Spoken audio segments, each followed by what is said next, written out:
पूर्णमासी की बहुत बहुत शुभकामनाएं। आज अनंत चतुर्दशी भी है।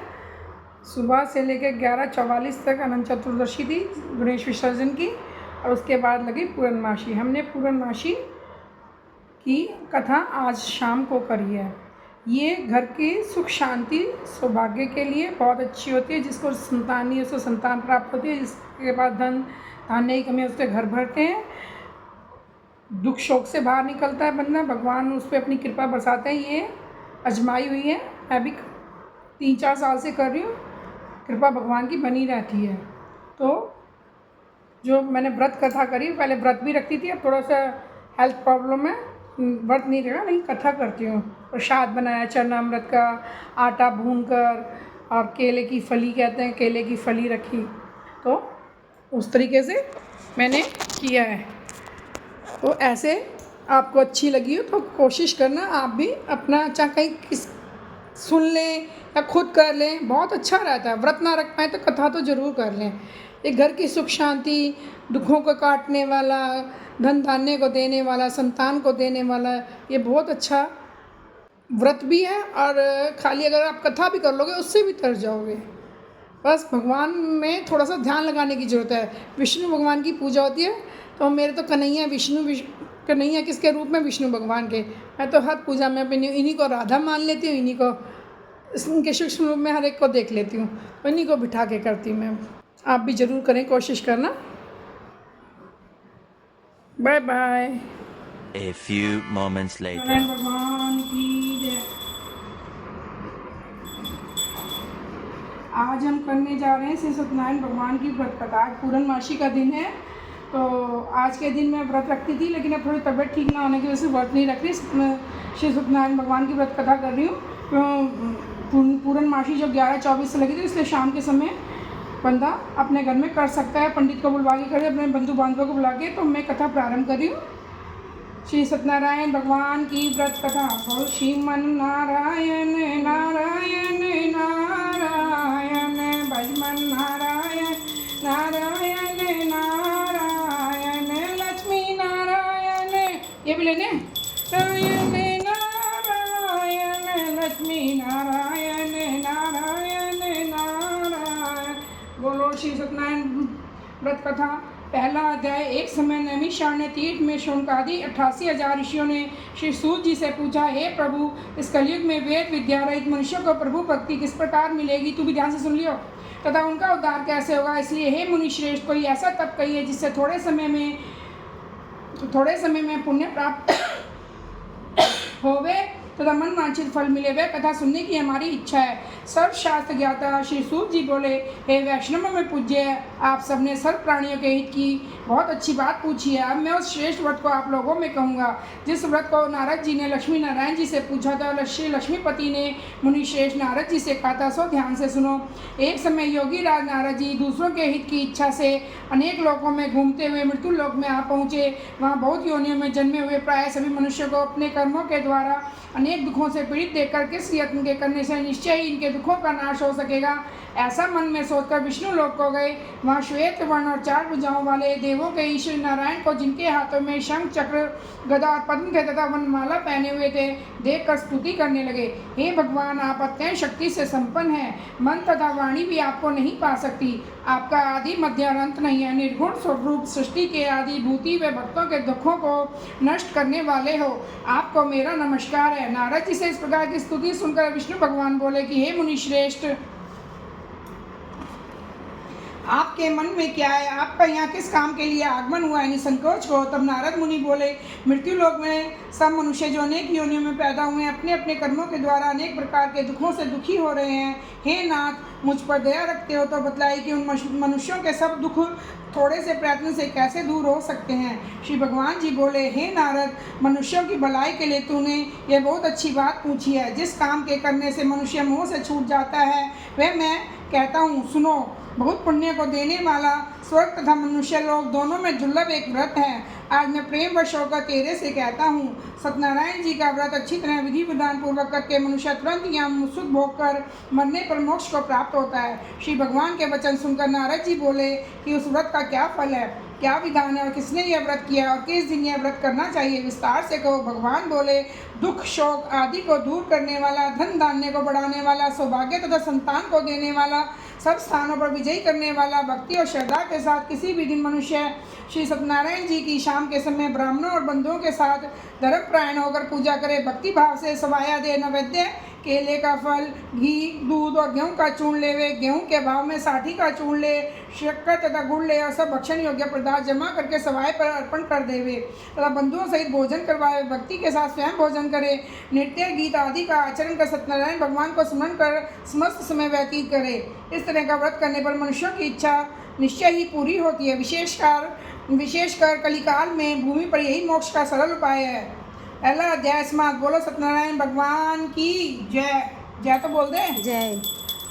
श्रीमन्नारायण नारायण नारायण भगवन्नारायण नारायण नारायण लक्ष्मी नारायण नारायण नारायण सत्यनारायण नारायण नारायण। बोलो सत्यनारायण भगवान की जय। सूत जी बोले, दूसरा अध्याय। सूत जी बोले, हे ऋषियों, जिसने पहले समय में इस व्रत को किया उसका इतिहास कहता हूँ, ध्यान से सुनो।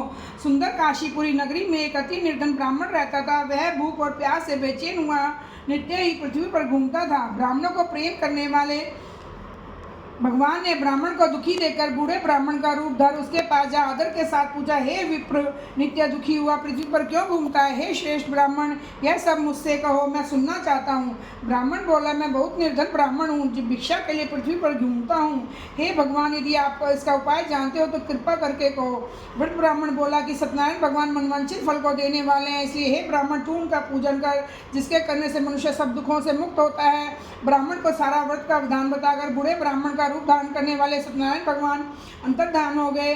जिस व्रत को वृद्ध ब्राह्मण ने बताया मैं उसको करूंगा, यह निश्चय करके उसे रात भर नींद भी नहीं आई। वह सवेरे ही उठा, सत्यनारायण के व्रत का निश्चय करके भिक्षा लेने के लिए चला। उस दिन उसको भिक्षा में बहुत सा धन मिला, जिससे बंधु बांधवों के साथ उसने सत्यनारायण भगवान का व्रत किया। इसके करने से वह ब्राह्मण सब दुखों से छूटकर अनेक प्रकार की संपत्तियों से युक्त हुआ। उस समय से वह ब्राह्मण हर मास व्रत करने लगा। इस तरह सत्यनारायण भगवान के इस व्रत को जो करेगा वह सब पापों से छूटकर मोक्ष को प्राप्त होगा। आगे जो पृथ्वी पर सत्यनारायण भगवान का व्रत करेगा वह मनुष्य सब दुखों से छूट जाएगा। इस तरह नारद जी ने नारायण का कहा हुआ यह व्रत तुमसे कहा है। हे विप्रों, मैं अब और क्या कहूँ? ऋषि बोले, हे मुनीश्वरों, संसार में इस ब्राह्मण से सुनकर किस किसने इस व्रत को किया, हम वह सब सुनना चाहते हैं। इसके लिए हमारे मन में श्रद्धा है। सूत जी बोले, हे मुनियों, जिसने उस व्रत को किया वह सब सुनो। एक समय वह ब्राह्मण धन और ऐश्वर्य के अनुसार बांधवों के साथ व्रत करने को तैयार हुआ। उसी समय एक लकड़ी बेचने वाला बूढ़ा आया और बाहर लकड़ियों को रखकर ब्राह्मण के मकान में गया। प्यास से दुखी लकड़हारे ने उसको व्रत करते देखकर लकड़हारा ब्राह्मण को नमस्कार कर कहने लगा कि आप ये क्या कर रहे हैं और इसके करने से क्या फल मिलता है, कृपा करके मुझसे कहो। ब्राह्मण ने कहा, सब मनोकामनाओं को पूरा करने वाला ये सत्यनारायण भगवान का व्रत है। इसकी ही कृपा से मेरे यहाँ धन धान्य आदि की वृद्धि हुई है। ब्राह्मण निरंजन घंटा ध्वनि बाजे, ओम जय लक्ष्मी रमणा, प्रगट भये कलि कारण, द्विज को दर्श दियो स्वामी, द्विज को दर्श दियो। बूढ़ो ब्राह्मण बन कंचन महल कियो, ओम जय लक्ष्मी रमणा, दुर्बल भील कर जोड़ एक राजा, तिनकी विपत्ति हरि, जय लक्ष्मी रमणा। वैश्य मनोरथ पायो, शरणा तज दीनी, सो पल भाग्यो प्रभु जी फिर स्तुति कीनी, ओम जय लक्ष्मी रमणा। भाव भक्ति के कारण क्षण क्षण रूप धरो, शरदा धारण कीनी, तिनके काज सरो, ओम जय